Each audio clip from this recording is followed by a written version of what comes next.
Alright, so in this one, weight loss tier list, and let's talk about what are the best methods to lose weight. So let's start with high protein. I think this one, I'm going to put it at great. I definitely think it's probably the best macronutrient when it comes to weight loss because it keeps you satiated and it helps you preserve muscle mass on a caloric deficit. And on a caloric deficit, you need pretty high protein if you want to preserve all the muscle. So I think it's really important, but I'm not 100% sure if it's justified to put it at S tier. Next up, using small plates. Basically, this one gives you the illusion that you have less food to eat, and so you end up eating less. It's the opposite of a buffet. At a buffet, everyone eats way more calories than they would otherwise. With small plates, you're basically giving yourself the opposite illusion, which is there isn't that much food to complete, and so you end up eating less. I think this one's definitely great. This applies to everything. Smaller packaging, smaller spoons, smaller plates, smaller bowls. And if you want to gain weight, do the opposite, which is what I do. I use pretty big plates or pretty big bowls to make it easier for me to gain weight because I'm trying to gain muscle mass. And so if you want to lose weight, do the opposite. Do small plates, small bowls, etc. Because you're going to trick yourself into thinking that there isn't that much food to finish. And so you end up eating less calories overall. And we have studies on this. So I think this one is pretty good. It is definitely something that I would do if I wanted to lose weight. Next up, meal prepping. Honestly, even though it's probably ideal, I don't think that's the best case scenario for most people. I think for most people, the best option is to try to find meals that are easy to make and fast to make, which is what I do. Yes, you want healthy meals, but at the same time, you want ones that are really practical to make, that you can make really quickly and not rely on meal prepping. So that's what I do. Try to find healthy foods that are really easy and quick to make. And I think that's the best case scenario for most people. Next up, avoiding snacking. I think this one is the first one to be on the D tier. The reason why is because a lot of the unhealthy foods, they're actually snacks. If you think about it, it's cookies, it's fries. A lot of the unhealthy foods that you can think of, they're snacks. They're things people eat in between meals. And if you can cut them off, you're going to have an easier time losing weight. Personally, I don't eat any snacks. I eat 2 large meals a day, and I track my calories. Right now I have the opposite goal. I'm trying to gain weight because I want to gain muscle mass. And I also don't eat snacks, but I especially wouldn't if I wanted to lose weight. So avoiding snacking will pretty much cut off a lot of the unhealthy foods that make people struggle with losing weight. So definitely S tier. Next up, GLP-1 agonists. For example, Ozempic and Rare-through-diet. Definitely S tier. You basically target the main pathway. It makes you feel full, and then you end up eating less. So you end up caloric deficit, and then you lose weight. Problem is, they're pretty hard to get. You need to be really obese or have diabetes to get a prescription. And if you don't want to go that route, you have to get it from gray markets. It's always kind of sus because you have to trust that you're getting the real thing. And then there are other risks because it's not technically legal to get it without prescription. So the other methods are way easier to get access to, basically. Next up, weight tracking. Definitely S tier because tracking things will basically gamify the whole process and you're going to have a dopamine spike whenever you see progress. So I think weighing yourself daily is definitely S tier because you want to gamify it. You want to see progress over time, and weight loss is just all about numbers. Are the numbers on the scale decreasing, and are you on a caloric deficit? That's all that matters. There are people that say, oh, I have a disease or a metabolic issue that makes me the exception. But then when we test those people in a lab, they always lose weight when they have a caloric deficit. So it's all about calories. Next up, sports. This one's great. Not only it increases your metabolism, but it keeps you occupied, which is really important if you want to lose weight. A lot of people just eat out of boredom and they're eating cookies and fries and junk food in general because they're bored and they have too much free time. And doing sports will basically keep yourself occupied. So you won't really have time to eat that much junk food as you were before. So I think S tier. Next up, high water intake, S tier. It makes you feel full with 0 calories. That's OP. So easily S tier, probably on top of all the other ones. So high water intake, drinking 2 or 3 liters of water a day. You're making yourself feel full with 0 calories.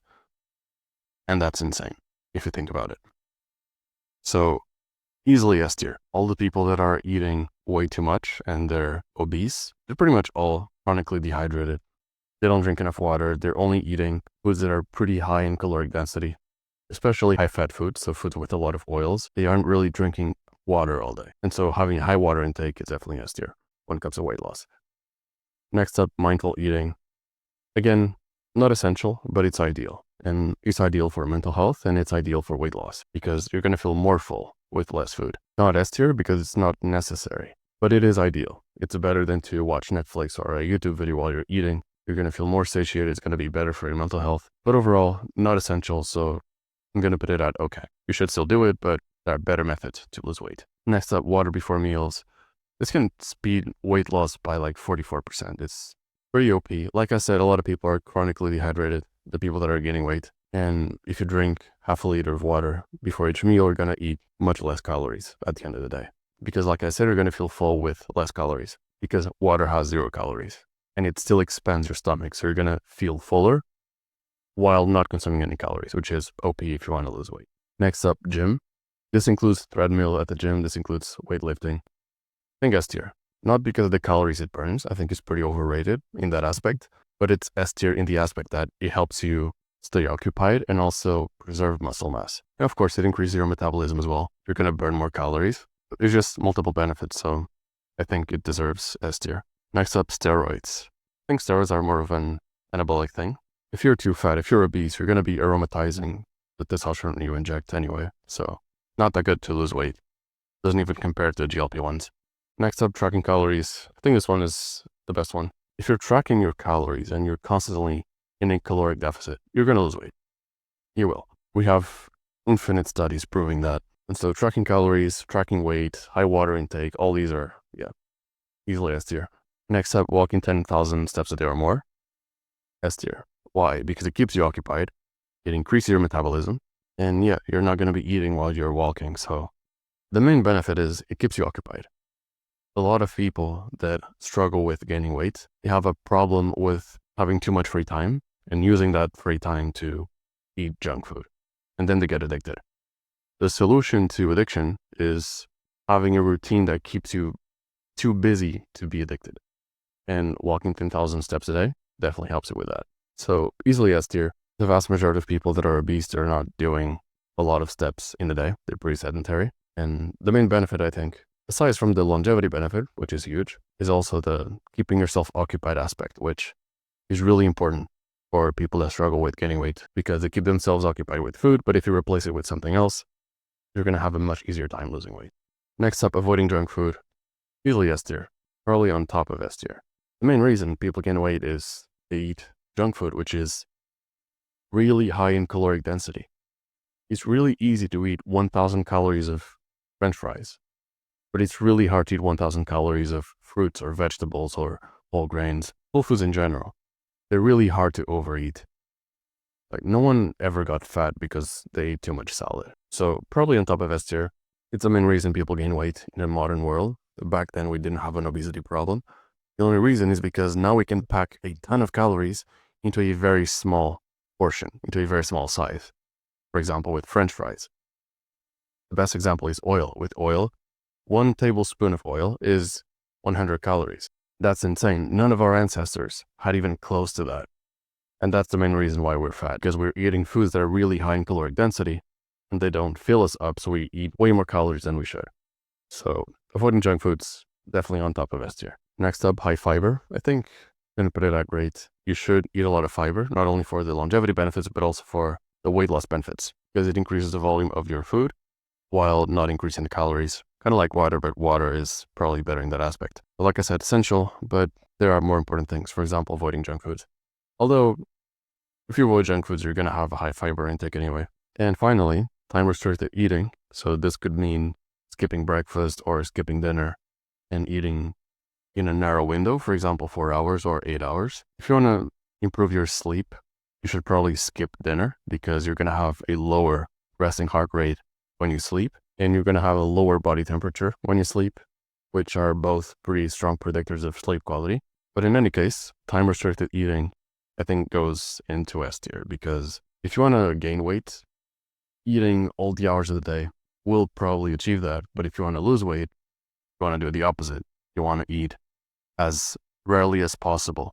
I eat personally 2 large meals a day and I don't snack in between them. And if you do that, there's a high chance that you're going to have a much easier time losing weight. You don't need to eat 3 meals a day or 6 meals a day or whatever people are prescribing. People eat way too often in the West, especially in North America, and you don't need to.